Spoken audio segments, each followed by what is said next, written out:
Hello and welcome to episode 56 of Bits and Pieces, the friendliest cricket podcast. I am Mohan Krishnamurthy. Some people call me Hank, especially on this group, and I'm your host for this evening.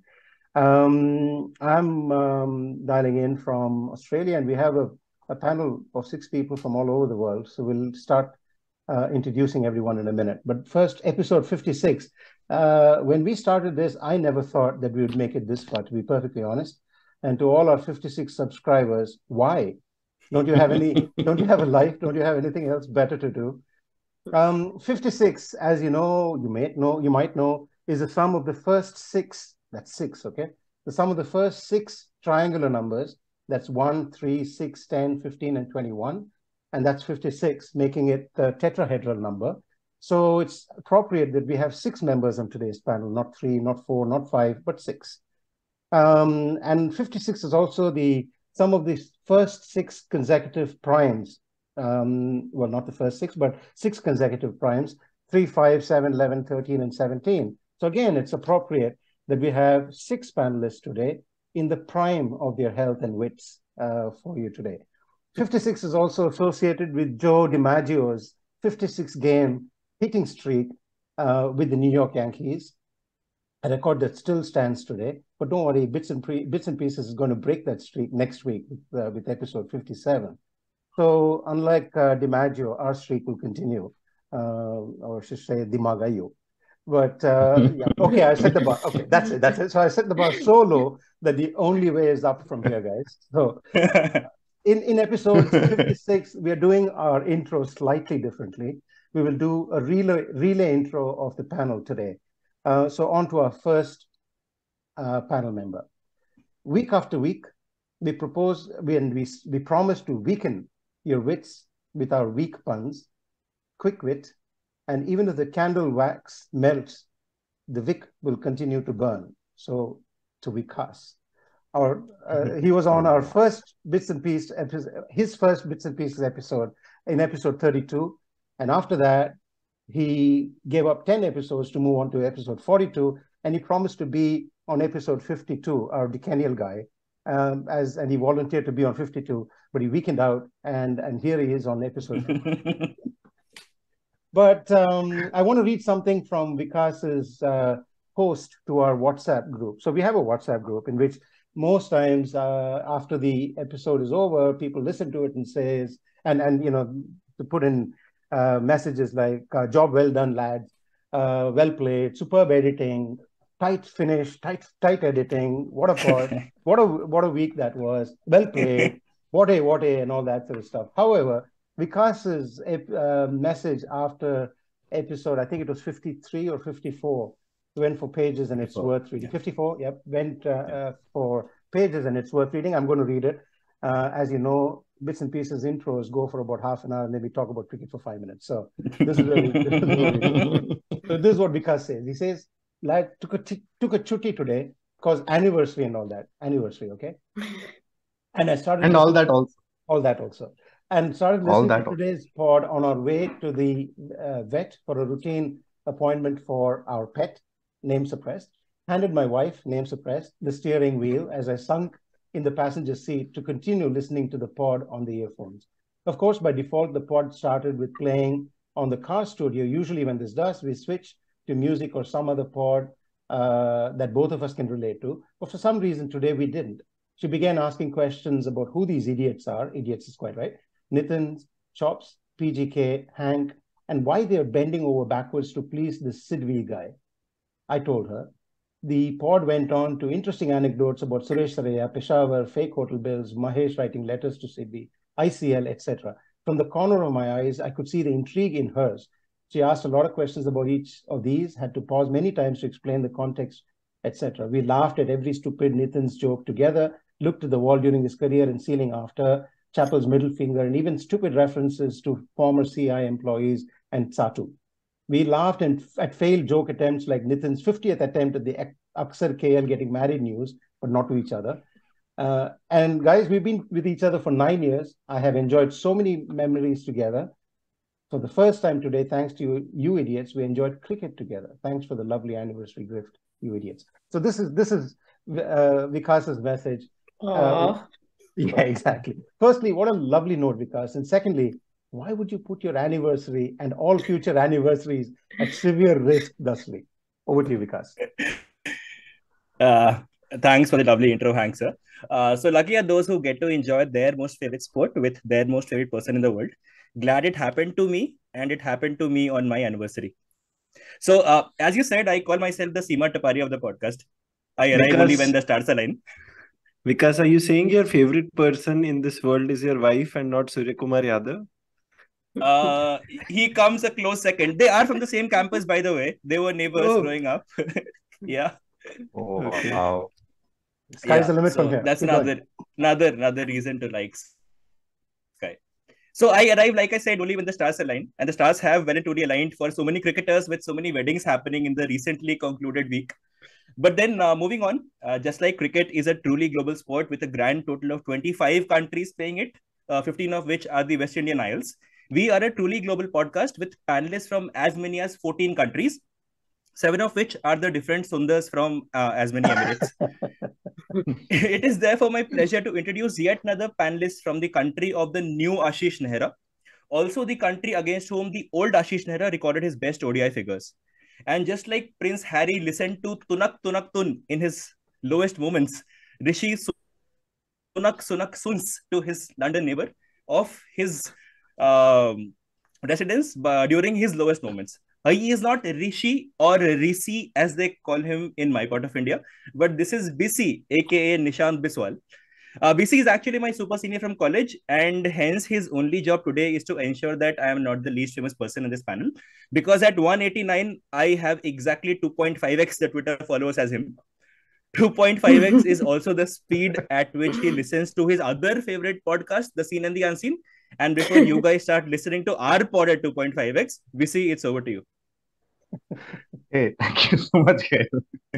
But Okay, I didn't note that know he my note more. by the way, note that he said super senior, not just senior. Yeah. No, there is a decent gap. Yep, yep. There is a decent gap, yeah. Thank you so much. I am thrilled to be a part of the pod after being on the sidelines or the borderlines for so many weeks, over a year now.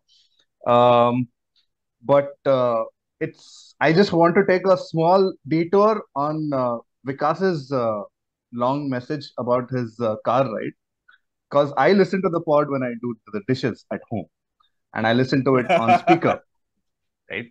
And my wife is usually of the same opinion that what's going on? What do you keep listening to all the time, and why do you have to do it on speaker? I'm like, please, I'm doing the dishes.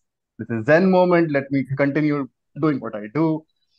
And amongst all the noise and all the banter and all the chatter that is going on, she's like, there is this one guy who seems to make sense. And he's the person I'm supposed to introduce next. So I'm not saying that we started liking cricket together, but I see appreciation from different quarters for the person I'm about to introduce next. Now, the last 2 weeks, we've had some very famous cricket writers on our pod. We had Andrew Fiddle Fernando, we had Sid B, and this week we have none. So instead, we will introduce you to our resident writer of prose. If you don't believe, then read the raw stream of consciousness and watching cricket in Australia, and you will understand what I'm talking about. Um, I believe him to be the New Zealand of BNP. Where is Tony? Okay, he's not a part of the pod. Good. Okay, so he'll get triggered offline, so it's fine. Uh, but if you think he's all fun and nice, then he's got a mean streak to him, very much like the Prem and Madan's erstwhile villains of Bollywood. Uh, ask Stuart Ward if you want to know more about that mean streak, and you will find out more. Say hi, Abhishek Chopra, aka L Thank Chopra. you. Thank you so much. I think that was perhaps the best intro ever. Tony's not on the pod, so I can get away by saying that. He's going to kill me the next time I meet him. But thank you so much, and obviously lovely to have you and Vikas on the pod as well. Vikas, more a returnee than a Brexiter, as you would truly understand. Okay, it's time to introduce the next panelist. I had contributed significantly to his intro the first time he came as a special guest on the pod, and so I don't have any new stuff to say. But the one thing that I'll say is that his kindness has touched many people on Twitter, and his kindness sort of shines through in his writing as well. There's a lot of people who are negative on Twitter about something or the other, and to have someone who's always calm, always considerate, always very thoughtful about what he's going to talk and how he's going to talk about it, is like to have an oasis in the desert. And it's also important to understand that this does not, his stories and his writing do not span just one sport, like is the case for many of us. You can talk to him about 3-4 sports, I guess, at the same level of proficiency, at the same level of passion, at the same level of intensity. And I think right now he's perhaps in some place in Orissa in the east of India, attending the Hockey World Cup, actually, with another friend of the pod, Vipul. So yeah, I mean, he's been a great addition to our aforementioned WhatsApp group as well, with his witty one-liners every now and then. And it's been an absolute honor and a privilege knowing him on Twitter all these years, and to have him as part of the podcast as well now. That's how you imagine your friendships at this adult sort of age to grow, and that's exactly what I have experienced with Tareque, and what I'm sure many of us on the pod will experience as we keep going. Thank you so much, Tareque, for coming on the pod again, and welcome back. So excited to have you, especially given all the events that have happened in women's cricket, and I hope the panelist you're going to introduce is also going to delve into that. Right. Thanks, Abhishek/Choppy. That was very kind of you to spend that much time on the intro, because Rachana is going to feel very shortchanged now. Definitely not as long as intro for Rachana. But our next panelist, that is Rachana, is the rock star amidst the panel, I guess, because she plays in a rock band and climbs rocks also. So there's a lot of rocks going on. And I think if there's like a cricket match happening anywhere in the British Isles, I think the odds are that you might find her there. And from what I gather, again, this is my first interaction with Rachana. She is pretty passionate about the women's game as well. So looking forward to hearing what she has to talk about in today's pod as well. So welcome, Rachana, to the pod. Thanks, Tareque. Sorry, Rachana, before you go, if I can add just one thing to the podcast. I think given that we did our year-end episode recently in December, seems like a long time ago, but yeah, it was recent. We were reminiscing about all the episodes that we were a part of and that we recorded in 2022. And everyone, of course, had their favorites. And then there were a couple of times when a few of us met offline as well. And the one episode that for me had stood out in a very different way, not to be able to put it in any category, was the one that I was on with Rachana and Sidin and PGK, where Rachana spoke about primarily about Old Monk and some cricket as well. And, I mean, if any of you haven't listened to that episode, it was such a hilarious one. And I mean, Rachana was the absolute rock star on that episode, as Brother Tareque pointed it out.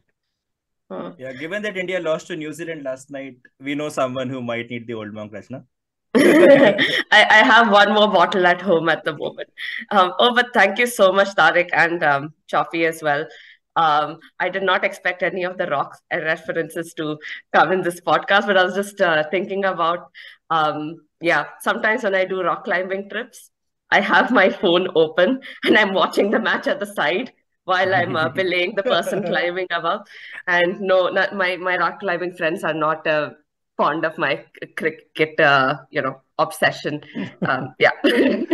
But by the way, for those that want to follow up on that Old Monk episode, it's not the Old Monk episode. Let's refer to it as the Old Monk episode. It's episode 29 called One Day Martyrdom, which had Sidon. It's an amazing episode. I think those two, The Umpire Strikes Back, which was episode 28, and then 29 that followed, were absolute highlights. It peaked at 32, Hank, the one in which I was there. Yeah, that's what I'd like to believe. yes. And we've reached new peaks today, haven't we, Vikas? Yeah. So, folks, that's the panel today. It's as I said, a six-member panel. We have heaps to talk about. Okay, so I'm just going to run through some of the things that we think we might want to talk about. But most likely we will not talk much about anything and focus on something else completely different. But we have the Women's Premier League. We have the Under-19 Women's World Cup. The New Zealand series that I think is still going on, but I have no idea whether it's still going on. Maybe it's finished. Maybe it's still going on. Maybe it's a dream. Who knows? We have the Ranji Trophy, which is reaching somewhat, and Chops can talk about that for about an hour, even in his sleep. IPL. IPL is not too far. I'm really, really excited. I can't wait. You can talk about the IPL for an hour. No, that is happening. No matter what else happens or not, that is happening. And I'm a big fan, by the way. Yeah, okay, not. And then the Border-Gavaskar Trophy, BGT, is happening, in 2 weeks' time? So plenty to talk about. So much happened in cricket week this week. But we're not going to start with any of that. We're going to start with, I think, KL Rahul's wedding, Akshar's wedding, and Viv Richards' his daughter's wedding. It's all cricket-related wedding and all that sort of stuff. So we'll start there, and then that's the most important thing in cricket this week. And then we'll try and. I'm putting on my Tejasvi Udupa hat, and I'll begin by asking a quiz question. So, who out of KL Rahul, Akshar Patel, Shan Masood, Haris Rauf, and Shadab Khan did not get married in the last 1 month? It's a quiz question and it's a trick question. Who out of KL, Akshar Patel, Shan Masood, Haris Rauf, and Shadab didn't get married in the last 1 month? I think it was. Sorry, I didn't get that. Sorry. Yeah. No, I was saying it's. I think it's Shadab, right? Okay. The question passes. This is infinite pounds. Is the correct answer all of them? Like all of them got married in the last 1 month? Okay. So the tricky part here is 1 month period. So I'll give you guys another shot. Maybe Shan Masood was just outside. Everyone else was in the 1 month period. No, I think Shan Masood got married pretty recently. So the answer is Haris Rauf. Yes. So Haris Rauf got married on 24th of December, which is what? 32, 33 days. Yeah. Lots of weddings. Just to bring Nitin's into the conversation, none of them got married to each other. And you have to frame the sentence correctly. Let's put that on record, please. Otherwise, there will be disturbances in Dubai. Because you've missed one woman cricketer who actually got married in the past month, if I'm not mistaken. As a quiz question, Tejasvi, this past style, does anyone know the answer to this? Indian cricketer? Indian cricketer. And she played until I think the 2020 March World Cup internationally. Not Veda Krishnamurthy. It is Veda Krishnamurthy. Oh, nice. Yeah. Does that give him points though? I mean, not Veda Krishnamurthy. No points. But interesting anecdote about the weddings. So while KLR got married to actress Athiya Shetty, who is former actor and current LinkedIn influencer Sunil Shetty's daughter, Shadab Khan actually got married to current coach and future LinkedIn influencer. Insert a page-long 300-word salad about Kudrat Ka Nizam, Saki Bhai's daughter. How cool is that? Well, marrying your coach's daughter. His Kudrat is sorted at least for the next few years. They can probably listen to our pod together on their anniversaries or while doing the dishes. There you go. So lots of glitz and glamour about all these weddings. I mean, there's some really interesting photographs of the KL Rahul with Sunil Shetty wedding. I think that's something that looks like a safari suit or something. I don't know. I have no idea what it is, but all buttoned up and everything like that. And some nice photographs from the other weddings as well. But a lovely captioned image from Masaba's wedding as well, which we'll kind of link in the show notes just for fun and see. So any comments from you guys, and then we'll move to the real. I think Masaba's wedding is like the absolutely typical cricket fan. I don't know if you guys have seen the photo yet. I think Masaba's fiance is looking at Viv Richards rather than anybody else. In that photo. It is amazing. He's like proper fanboy moment. He's like, yeah, this is what I got married for, so that I get to meet the great man in person. And he's like, yeah, I'm staring at him. Was Viv chewing gum? That's the question that many people were asking. Probably. No, I think the most important thing was even there, Viv Richards is not wearing a helmet. And this is the appropriate time to put in a Jamaican accent if you were Sunil Gavaskar, but no, you're not. And thank God for that. The other thing on the weddings I wanted to sort of point out is that there was extensive coverage in the world of Twitter about the gifts that KL Rahul is receiving from different cricketers. Yeah. And then there was a luxury car, and then MS Dhoni comes along and gives a two-wheeler. So there were flats. There was a very expensive luxury car from Virat Kohli, which KL Rahul gets, and along comes MS Dhoni and gives a two-wheeler, which was also expensive in my defense, by calling it a two-wheeler, it could be like a Hero Honda Splendor. No, but he's past his playing days, so he has to play within his budgets now. Oh God. All right, so maybe we'll move on to the women's IPL. Any observations? And I'm not stopping you from jumping in.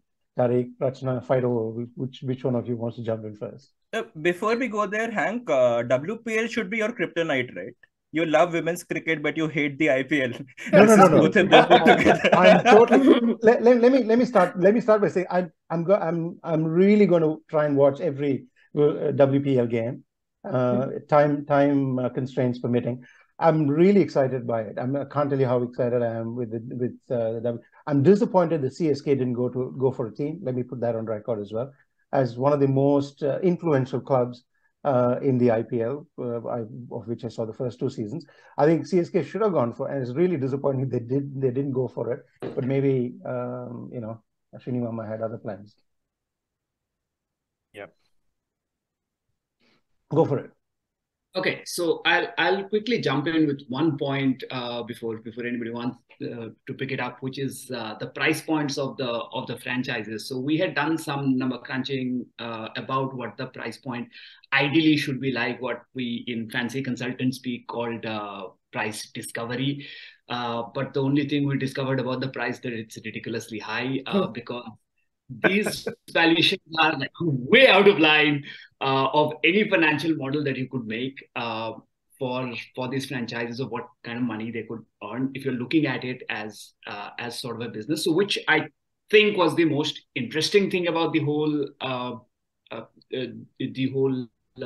exercise of bidding so far, which also kind of shows that it's both a prestige project as well as a passion project for some of these. I think Diageo went on record saying they had actually conserved investment cash in terms of not putting it in overseas franchises and all that to be able to bid that high, and we kind of expected that a Reliance in Mumbai or a Diageo in Bangalore will go very aggressively. Our internal projections were somewhere on the 750 crores mark. We were quite pleasantly surprised that it was 900 plus. And Adanis were clearly stung by what happened in the IPL bidding. So they took no chances. I think their bid was 1289 across cities. Like even the Guwahati bid was 1289. Yeah. Wow. The numbers are quite astounding, right? I mean, just to put things in context, the numbers are quite astounding because, people were expecting 600 crores to be sort of the price point for each team, and all teams surpassed. All of the teams surpassed that. And I think that, 1,300 was the Adani bid. And then the lowest one came in at some 750 or something like that, right? Yeah. In fact, anybody who went for about 600 or thereabouts was not even in the reckoning. Kolkata Knight Riders were one of them. They had put, I think, a very auspicious number, 666. Not really. I'm sure a financial model threw that out. Yeah. Hey, but Adani bidding this crazy amount. They had a devil care attitude. Yeah, but Adani bidding this crazy amount and Tareque questioning it is not the first time an Adani valuation has been questioned this week. Well done. Nice. Yeah. Tareque, Rachana, just before you start, that point about RCB had me asking one question. What do you think is RCB's game plan at this? Because unlike all the other men's IPL entities, they haven't gone for anything outside India, and they went hammer and tongs for the Bangalore franchise in the women's IPL. So is it just the product, you think, or that's a very cynical sort of line of thought, and it's actually the power of women's cricket as they see it, as we see it? Tareque, you want to go first? Short answer, and then I'll pass it back to you. The short answer is nothing wrong if it's the product, because it's a great platform for them to build a brand perfectly fine. I'm not entirely convinced that everybody is as bullish on the women's sport, because it is not going to be easy to build this league. While the potential and the promise is fantastic, it will require a lot of effort to actually nurture it to that level. But the commitment is commendable. So those are the 2 good points. To you, Rachana. Yeah. No, I agree. Commitment is commendable. Again, similar to what Hank said, disappointed that CSK did not end up bidding. I also just want to reflect on the name, because until a few weeks ago, we were all saying women's IPL, WIPL, and then it changed to WPL. And I think that's an excellent move, because suddenly, it removes the India from it, and it has potential for to become a global franchise.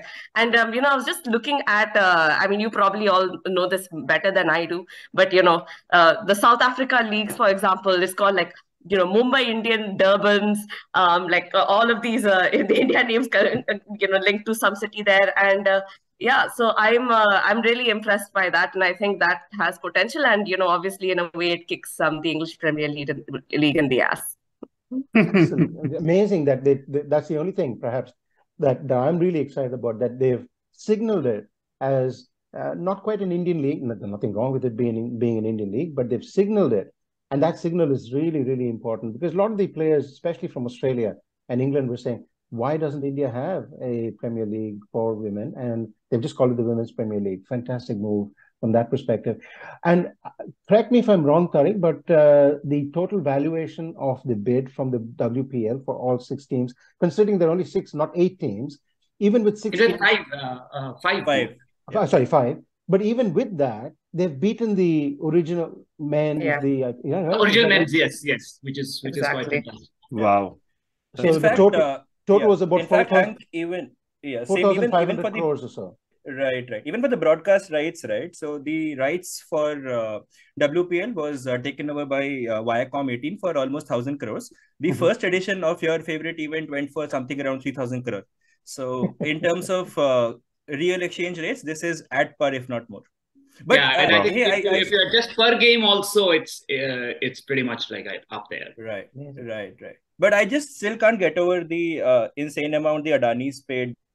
This actually continues their spree of buying successful teams. They got the Gulf Giants in the ILT20.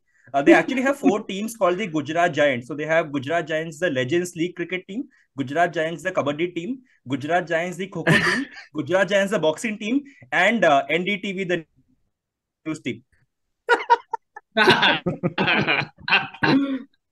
Talk about reinforcement. Let's make Gujarat great again. Oh, And God. and the other thing on WPL, I think every cricketer acknowledged a certain individual from the BCCI for making this happen, Yeah. and At the same time. and simultaneously, and this is from across the world, not just in India.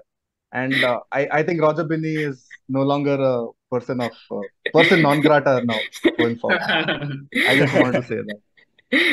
I actually went and wikied Roger Binney to make sure that he was still president. I was like, why is he not mentioned anywhere? Like my entire Twitter feed was, everybody right from Harmanpreet, Deepti Sharma on this side to people to cricketers across the globe thanking Jay Shah, and I'm like, poor Roger Binney, he has some part to play, no? So I didn't quite catch the comments from cricketers from England. Did they also pay obeisance to our great master? I'm sure the cricketers from Australia did. I don't know about the ones from the Australian ones. I checked. I saw and I said, "What's going on over here?" Right? But yeah, it's good to see. But there's an Rachana, IPL chairman as well. Sorry, there's an IPL chairman as well.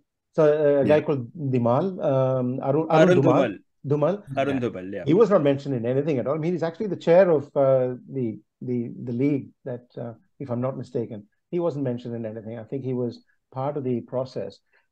Maybe there'll be a separate one for this league, I guess. Possibly. Just one question to Rachana. One question. Yeah, go on. I was just going to say, how was the auction conducted? Was it a one-time bid in a sealed bid, Mohan.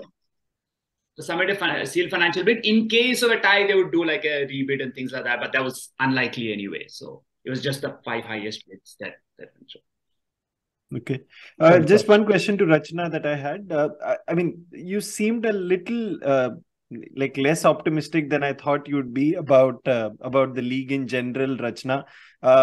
Is there something about how it should be conducted, or something that's on your mind which is making you feel so, or are there 2 or 3 things that you would like to see going forward before the first ball is bowled, so that we can really be more optimistic about it, really look forward to it? I'm actually very optimistic about this. I've been waiting for this moment for so long, and I think it's now that it's finally happened, I'm like, okay. And it's 7 a.m. in London, chops. That's why. Yes, probably because of the 7 a.m. in London. But I'll tell you, I did feel this. I did get this feeling of, I remember the first time IPL happened back in the day, and I was just extremely excited about it. And then the interest towards IPL kind of died down over the years. And I was like, if that happens for me and the Women's Premier League, yeah, that'll be a little unfortunate. So there was this a little feeling of, I don't know, bittersweet, not nostalgia yet, but yeah, some sort of that emotion, given that it's becoming super commercial. Rachana, but otherwise, very optimistic. Rachana, if you take the journey with me, the IPL, pretty much the same journey as yours, and then hatred, right? You haven't got to that point yet. So, thankfully, with the IPL, you're still there, guys. I'm feeling that way about the 100 this time, Mohan. I know the last time we spoke, I was raving about the 100, and now I'm like, no, I don't think I'm going for this edition. But Rachana, another question for you. Will these new teams have a launch in the metaverse? Oh, wow. These meetings will definitely give us material to talk about. Don't worry about that. Cricket should enter the metaverse. Absolutely. That is Hopefully the future. it will be meta better. Oh God, no. I was just hoping, Rachana, that the women's Premier League teams, as we are calling them, whatever advertisements and other stuff they do to make the teams more popular, that has sort of an independent identity, and not just conjoined with the men's team, throughout, because the timings and all of that is going to be pretty similar now that we are going to have a year-long IPL window, and then the next year, and then the next year. So I just want the imagery and the advertising and all of those things to exist as separate for those brands to be able to grow on their own with, I mean, whatever support is required, etc. I'm not sure if it makes marketing sense or business sense, because you'd want to capture that popularity. But I mean, ads like, where you have 10 men's cricketers hogging the timeline or hogging the show first, and then the two cricketers coming in, women cricketers coming in at the end. I hope that they don't get into that sort of territory. And I think last time we spoke about, why not copy the hundreds format and have both women and men's games the same day. And actually, given the performance of the bids and where women's cricket is right now, I actually think this is a much better decision to have this league running independently. I do believe that there are going to be tons of people streaming, watching these games versus the 100, which I think needed a little more of a push. From the men's side, given women's cricket was very different 2 years ago to what it is right now. I would really like the team names itself to be very different. I mean, I know we know the owners, but I hope they don't just call it Mumbai Indians W or something like that. It'd be just horrible if that happens. I really hope they come up with new names and new identities so that it's not tagged to the men's game and it grows on its own independently as it should. And hopefully the Lucknow franchise will have a presentation on why their outfit or their jerseys are the way they are. An in-depth scientific analysis. The owners are different. I hope they get the same. I hope they get the same consultants for creating the jersey. That's the only hope. Good. So while we're at it, why don't we talk about the Under-19 World Cup as well, and maybe talk about that run out as well, and a whole bunch of other incidents that happened. So was a run out at one of those games, right? Chops, Rachana? There was a non-strikers run out. If you're talking about that's the one. That's the one. We always talk about the non-strikers run out when Rachana is on the call. We talk about remember Deepthi Sharma, and we talked about it for about 3 episodes non-stop. But and we'll start with Chops saying, Chops, you had some name for it, right? PDRO, pre-delivery run out. Pre-delivery run out, PDRO. That's the only one that captures only this form of run out. And run out at the non-strikers and etc. can happen in multiple other ways. So I prefer the more precise one, which is PDRO. Yeah, some IT project delivery life cycle. And I named it. Well, I call it Pedro in the group as well. So pre-delivery run out is a Pedro. Right. Hope this catches. Hope this catches on. So let's talk about the Under-19 World Cup, and maybe Rachana, you go first. What do you? Yes. So I've actually had a blast the past couple of weeks just watching pretty much almost every game. But I forgot about this run out even happening. That was like 2 weeks ago, because yesterday there was an excellent run out as well between both of India's keepers. Surecha Ghosh was keeping, and then Rishita Basu, the actual Under-19 keeper. So there was a spectacular run out between them, and I was like, were you referring to that? But I actually want to reflect on a couple of things. One is, yes, semi-finals. India beat New Zealand. What a thrashing that was. Felt great. Amazing. I think the men's cricket supporters would also be feeling similarly. And then the England versus Australia game yesterday. I think that was one of the most fun games I have watched. So I just put it, in the background, and I was like going ahead with my work. And then England got bowled out for 99, and I tweeted, okay, it's going to be another India-Australia finals. And then I started watching the second innings. Australia 2 for 1, 4 for 2. Before no time, 50 for 7, 93 for 8. 96 for 9, 4 runs to win, and 16 balls to go, and 1 wicket in hand. And I'm just sitting there, like literally, with popcorn in my hands. And Australia bowled out for 96. And I was like, wow, these are the games. These are the T20 games you wait for. And so, tomorrow is going to be an India-England finals. Very excited about that. So if anyone else saw these games, curious to hear your thoughts. Yeah. So I just wanted to mention that I followed the England-Australia game, and I was at the hockey semi-final. So there is like world number 2 and 3 teams, Belgium and Holland playing out an absolute belter of Belgium, Netherlands rather to be precise, playing a belter of a World Cup hockey semi-final. And I'm telling people that look what is happening in the under 19. This is Rachana rock climbing and following cricket scores on a phone. Yeah. So I followed the game. It was just phenomenal. I just at some point I thought Australia have no chance.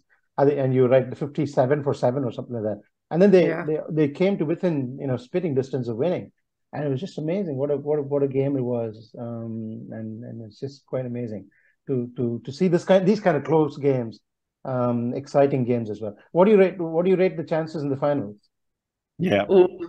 I think India has a strong chance. I mean, the Australia team under 19 hasn't been performing as well. They lost against Bangladesh in their first game.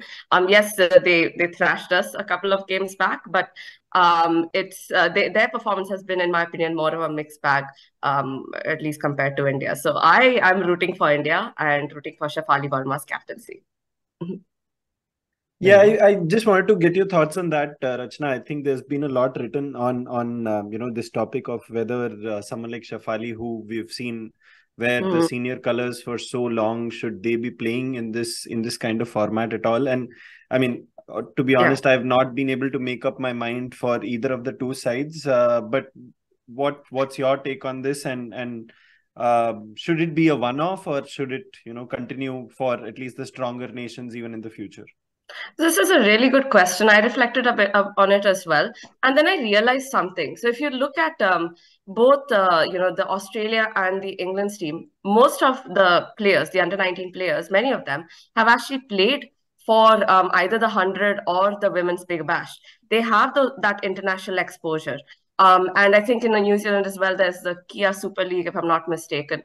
But the Indian team, the under 19s haven't really, they don't have that exposure playing with the seniors until the women's IPL, the women's Premier League happens. So I feel okay about this particular edition, but I think having a clear age criteria is also quite fair. So yeah, I'm actually fine with it. Maybe I'm an India supporter and biased, but that's my perspective. Not quite. I mean, I think if you unpack that a little bit, right? So when Rahul Dravid was coach of the under 19 team for the men's, he basically said that if you've already represented India once in the under 19, then you're out for the next round. There were several players who were eligible to play in the next edition, but he basically said, no, that's not quite fair. But that's mainly because there are so many resources available, right? Now, when you don't have that kind of resources at your disposal, and that the number of women playing cricket is not as high, and there's not so many people clamoring for places either. So I think it's quite fair to say, okay, that's fine. We might find it a bit odd that Shafali, who's played so many international games, captains the under 19 team, but I think it's fine when you're not strapped for resources, but we're not resource rich either. Right. So I think that. And I think it also gives us a reference point that we are aware of for the under 19 game. I mean, all of us know of Shafali Verma, so we will at least be tuned in to see what she is up to at the under 19 World Cup. That gets eyeballs onto the women's game. Point, and you will have more people following the sport and hence hopefully entering the sport. That problem of resources down the line gets taken care of eventually.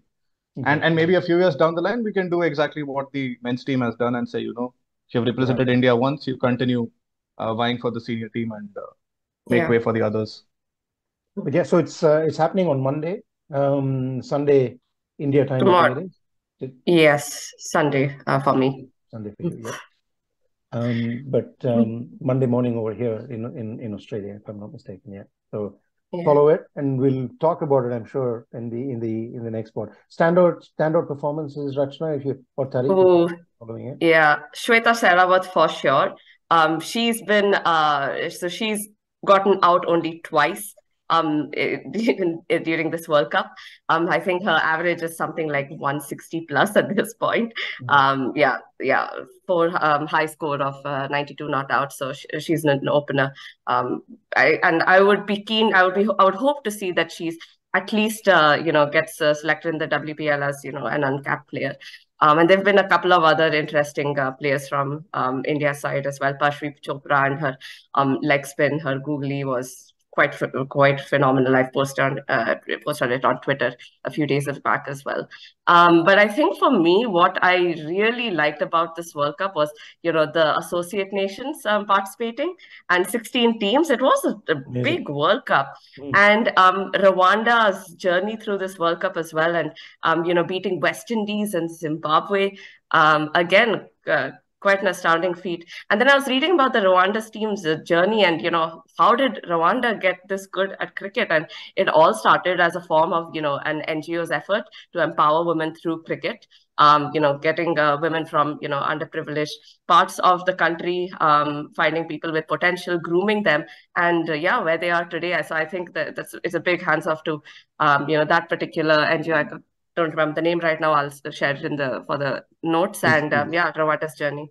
Well, two other teams of this sort. One is Indonesia.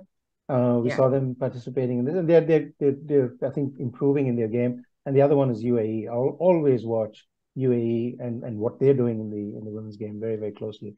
And I think UAE won one game in this, but Indonesia lost they lost everything, right? I think so. Yes. I think Indonesia lost everything, but it doesn't matter. They're playing 16 teams in the women's under 19 game. Fantastic. Inaugural edition. Yeah. Inaugural as well. Yeah. Wonderful. That's a good. It's a good roundup of the women's game. And thanks to Brother T and Rachana for that.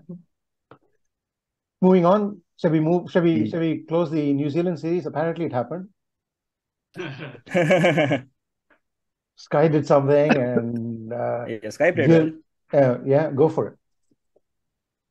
We could start with the Ranji Trophy, right?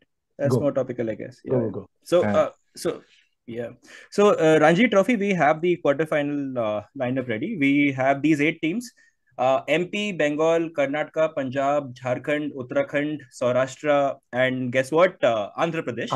So by Andhra Pradesh. So by far the most bizarre of the most bizarre of these 8 is Andhra Pradesh. So they had to beat Assam by a bonus point. And the parallel game between Mumbai and Maharashtra, the scenario was they wanted none of these teams to take a lead, and it shouldn't have been a draw, right? So there is only one possible combination in which this could have happened. So this is like the scenes from Avengers Infinity War, where Doctor Strange is evaluating all the 14 million combinations where Thanos actually loses, and he figured out the one. So thank you, Vikas. We are not missing Samir as a result of that interview. So the game between Mumbai and Maharashtra did actually end in a first inning tie, right? And since neither of these teams could actually take the lead, and Andhra, by virtue of beating Assam by a bonus point, qualified. The best part was after their bonus point win, Hanuma Vihari put out a tweet saying that we won 4 out of 7 and yet we haven't qualified. The world is so unfair. And after the Mumbai Maharashtra game, duly deleted his tweet. Brilliant. Yeah. So the Maharashtra Mumbai game didn't actually finish. That's essentially it finished. It ended in a draw, but none of the teams could actually take a first innings lead. But because it's both scored 384, 384. Both of them finished on the same score, right? Same score, yeah. Yeah. No first innings lead. Yeah, it's something so rare that it's happened only, I guess, 9 times in the 87 editions of the Ranji Trophy. Okay, so so if we were in 2000 or something like that, or this is 1 out of the 14 million, like I said. Someone made a call to someone. Anyway, that's something that we might have said if we were back in 2000, but maybe not. That's just a fluke that happened. But yeah, Hanuman was very, very interesting. Yeah, go. Yeah, also big shout out to this guy called Tanush Kotian from Bombay. very, very young onto the domestic scene. And Bombay were down for the count, much before they actually came up to the first inning score of Maharashtra and equaled it perfectly well. But Tanush Kotian, along with the other guys in the team, batted brilliantly, with the tail and got Bombay to where it was. The standout thing was that he played that knock with 6 stitches in his right hand. And I mean, if it would have been an international match or whatever, this would have received a huge amount of press. But I mean, such is the nature of the deal for the domestic cricketer who's trying to make a name for himself, that you don't really get the kind of applause and the kind of praise that something like this deserves. But yeah, I mean, there are a couple of pictures floating around of him with his hand, completely bandaged and tied up. And I mean, I remember a couple of IPL matches where Virat did it, and it was like a moment that sort of really stands out in memory. I hope that Tanush Kotian goes on to do great things, and hopefully he never has to play again with a stitched up hand. But yeah, I mean, to be able to do that for any team at any level takes a lot out of you, and hats off to him for doing that. And he scored 93. Yeah, I think something 95, close to 96, 100. Yeah. So for me, I mean, just watching the entire the season unfold, there's some crazy names in terms of not crazy names, but unexpected names on the most runs, the most wickets, and all that sort of stuff. Sachin Baby still keeps scoring, not quite baby hundreds, but big hundreds. Yeah, go on. Have you guys been following it closely? Yeah. So Hank, the game between Odisha and Bengal, which Bengal lost, but yet qualified for the quarterfinals, was actually the swan song for this guy called Basant Mohanty. So Basant is a medium pacer. His first-class career reads like this: 403 wickets in 105 first-class matches at an average of 21, 23 5-wicket hauls. And this guy hasn't got a chance to play for India. And the tragedy is that most of us haven't even heard from him. Yeah. So this is the level of talent that we have in the Indian cricket scene, and yet we play guys like KL Rahul day in and day out. Sarfaraz Khan likes this.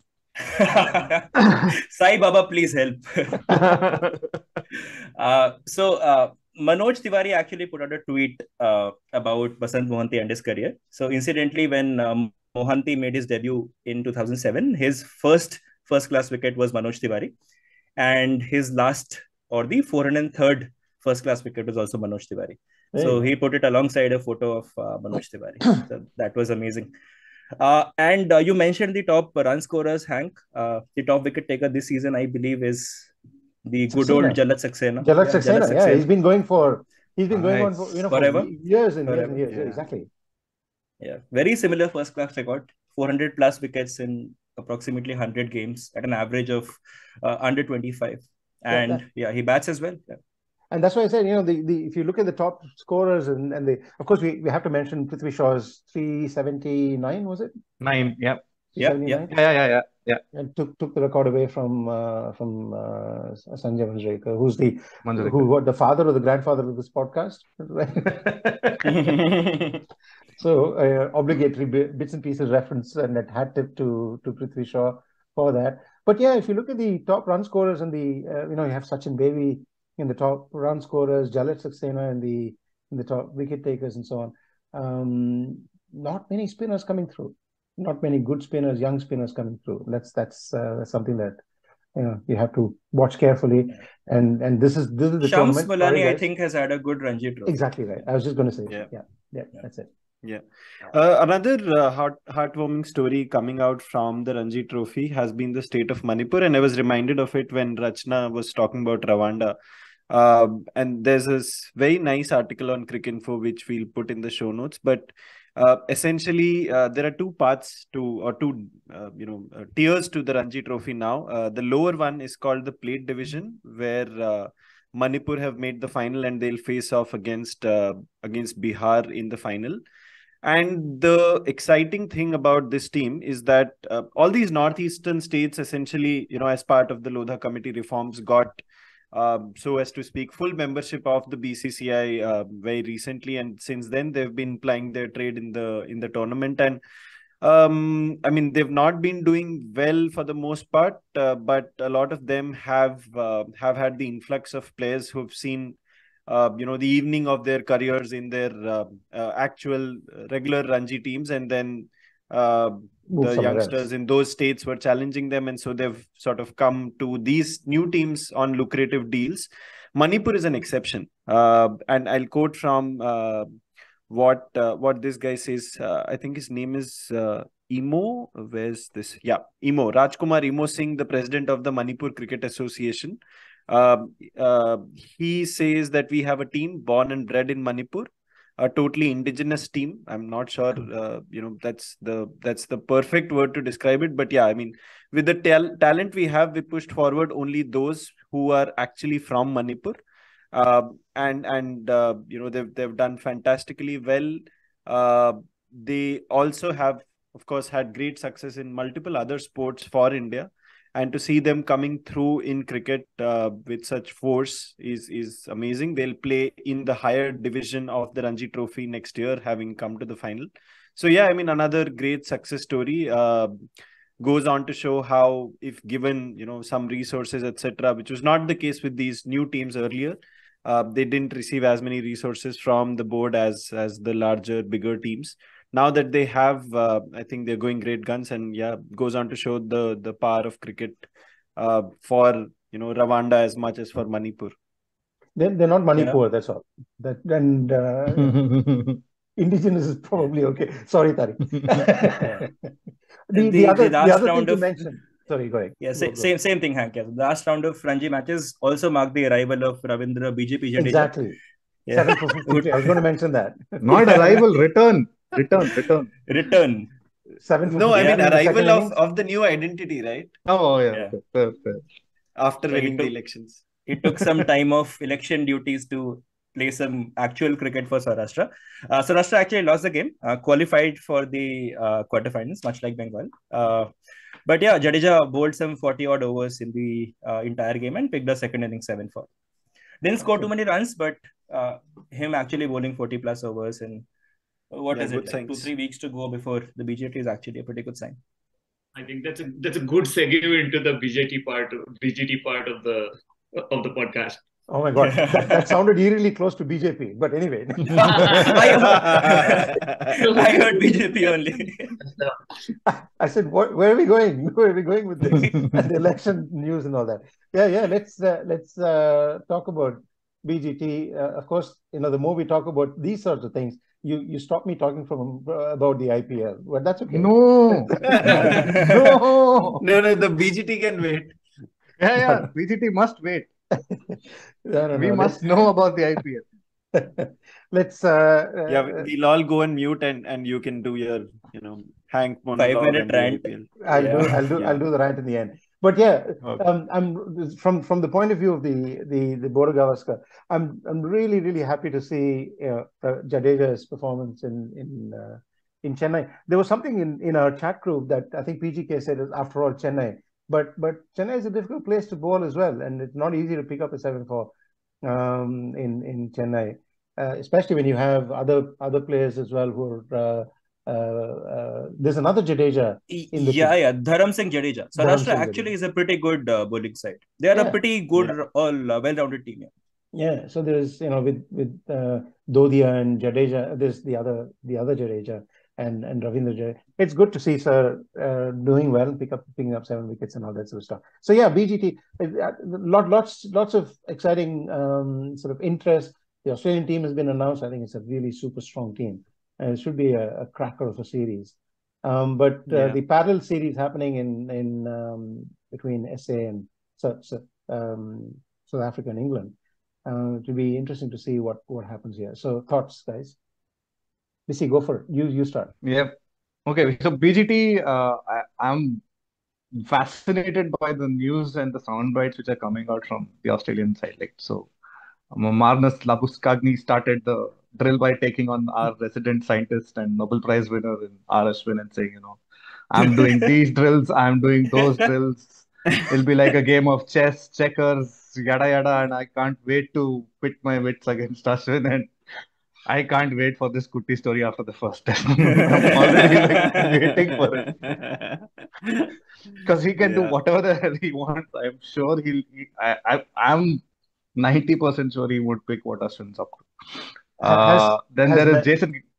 Sorry, has McGrath already said it's going to be 4-0 to Australia? No, that's his partner in crime, Jason Gillespie, who gave this soundbite yesterday, saying that I think very difficult team to beat, Australia. I'm really looking forward to it. It looks very similar in composition to the 2004 side. Nice. But did he plug in his double 100? No, he did. Nice. That's what. No, he couldn't, because he brought the 2004 demon back, saying that now we should be quaking in our boots and whatnot. So the gauntlet's been laid down, and unfortunately, the only good news. I mean, we don't have very good news on the bowling front. I mean, we have Bumrah is mostly out of the series entirely, even though I think that's okay. The best news is Jadeja getting 7-4 and Akshar getting and seriously, and Akshar getting his marriage out of the way so he can actually. Yeah, totally with you. And we also have I think Jaidev Unadkat is also part of the squad, so he could be a dark horse if he ends up playing. Okay? Like, because I'm pretty sure there are no plans against a left-arm pacer as far as the Australian squad is concerned in Indian conditions. And there cannot be a better player on Indian pitches as far as left-arm seam is concerned other than Jaidev Unadkat right now. I doubt he'll get a game. I seriously doubt he'll get a game. Yeah, understood. Yeah, but again, dark horse. Yeah. If you're going in with 3 spinners, I'm assuming that it'll be some combination of Kutti story, Jadeja, Akshar, blah blah blah. I mean, I still think that there's depends on the conditions we end up with at Dharamshala. I think that's the most seam-friendly track that we might end up with. Maybe, again, depends. If they underprepare and if it's dry, then maybe not. But there's some margin, and that's the second test, if I'm not mistaken, after Nagpur. So it's really going to be, and I think Gillespie is actually right. This is probably the best team they've sent to India in the last almost 20 years or so. 2004 was great, and I remember saying at the time that one of the things I think. Ricky Ponting did not play that series because he got injured. Yeah. I think it was a webbing to his hand or something like that. He didn't play that series. Gilchrist captain. Gilchrist captain, and that was the best thing that could have happened to Australia. Not because of Ponting, being bad or something. He was just in a very, very bad space, especially with off spin of Budgie and all that sort of stuff. So it was the best thing that could have happened. I remember a quote from Harbhajan at that point. Someone asked him, do you know what Ricky Ponting needs to do in order to play you better? And he says, I don't know. He's never been there long enough for me to identify. So he was in that bad a space when it came to Harbhajan Singh, right? So best thing that happened was he got injured, and they actually got a much stronger team and they beat India for the first time in 38 years or something like that, right? So 67 was the last time I guess. Wow. So I think given the recent Ranji Trophy results in Nagpur, it might not actually be a bad idea to pack your team with 4 spinners, all of whom can bat. And with Siraj in red hot form, might actually be a pretty good bowling attack with a very deep batting lineup as well. Absolutely. And I might even say, I know a lot of people will hammer me for this, but chuck Boshi in there too. Yeah. Any other thoughts before we go on to our encore? Yep. So next week will be the curtain raiser, I think, for the BGT, because that will happen after that. But New Zealand series happened. Any thoughts on that? We've discovered anything from that? I have just one point to make here, which is my 1-point agenda about ODIs in general. That my favorite format of the ODI is like a high-scoring game where there are like a lot of wickets and a lot of runs. I think we got like 2 of those in the New Zealand series. So I really enjoyed watching it, because that's the reason I sort of liked ODI. That the England-South Africa ODI yesterday was actually on similar lines. So that way I was pleasantly surprised as to how much I enjoyed the series, despite sort of complaining that, oh, it's another meaningless ODI bilateral. So that was good to watch, and I think one good sign was that India looked like at least they have something of a semblance of a plan to be able to put up big totals in ODIs, which could become a critical template for the World Cup. And Gill has been a revelation, absolute revelation. What a player. So, I mean, the folks who watch the New Zealand ODI series, does the bowling attack look settled? I mean, if we were to announce the World Cup team tomorrow, and I mean, we know the venue and everything, who would be, let's say, our pacers? I think our bowling attack is settled in the sense that they can announce this attack, but I don't think we want to play with this attack. I mean, we'll have zero chances in hell of playing with this. There's no score that we can defend with this bowling. And I don't think the depth is either there. I'm seeing the T20 game yesterday also, and Arshdeep bowling the way he was. I don't think there is any backup plan either in terms of what we can do better. But I wouldn't be too disappointed, Bisi. I wouldn't be too disappointed because I think Kuldeep had a couple of good games. So he's bowling slightly quicker. His variations are therefore slightly more difficult to pick. And Siraj, like I said, has had a wonderful year. He is the top-ranked ODI bowler in the world. So these two, I think, are definite certainties. And along with Bumrah and Shami, I think we have a formidable four-man bowling attack. Now, that's still decent time away. So maybe we'll stitch that up eventually. Bumrah will probably get injured once again and probably recover in time and pick up a third injury. My God. Oh God. That is a good segue into the IPL then. I was just Go going for to say it, that. Mohan. He's saved himself for the IPL, and he's basically I shouldn't say that. And people get injured, and it's unfortunate that they do get injured. But it's just that I go back to the episode where I ranted about workload management and all that sort of stuff. You push someone. It's just not about bowling 4 overs or 24. How many overs do they bowl in the IPL? 4 overs, right? Yeah, four. I have no idea. But 24 balls. But you're running. T20, I know. Yeah, but I just blank out when it comes to that. Yeah, it's not just the 24 overs, but it's just the grind. Moving from stadium to stadium, packing up, unpacking, going to a hotel, going somewhere else, going to the next game, playing the next game, 2 days break, 3-day break. Don't give your body time to recover from that. If you go back to, and I cite this many times when I rant about this sort of stuff, right? And let me go again.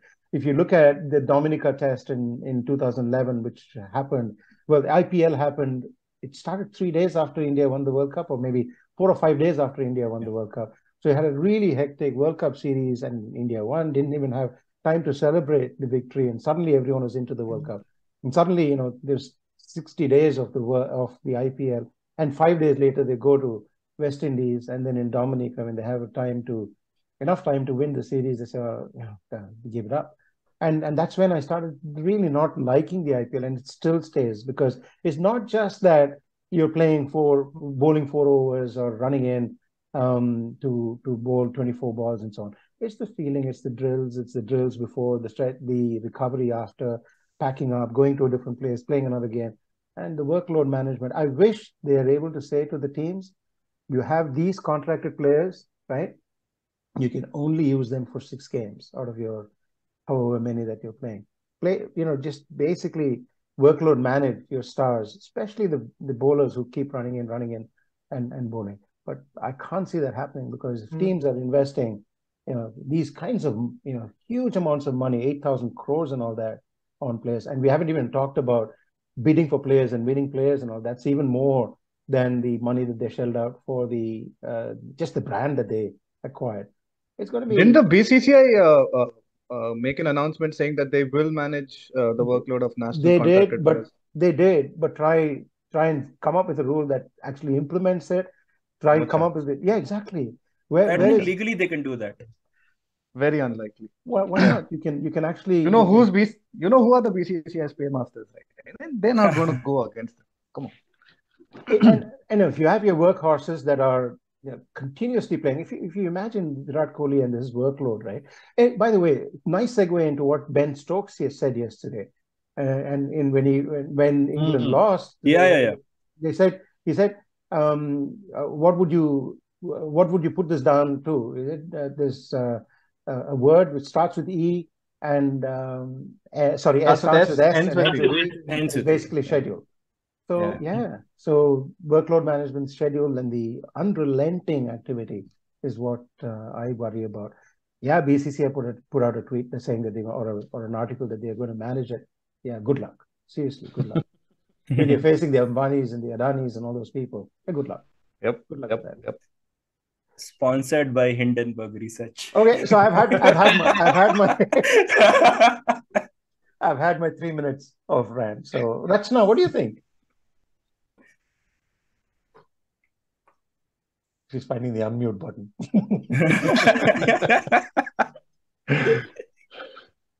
Oops. Oh wow, that took me like 2 minutes to find the unmute button.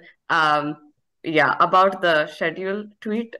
Yeah, when it comes to men's cricket, please count me out. I know you're nicely sleeping over there. This is why I moved.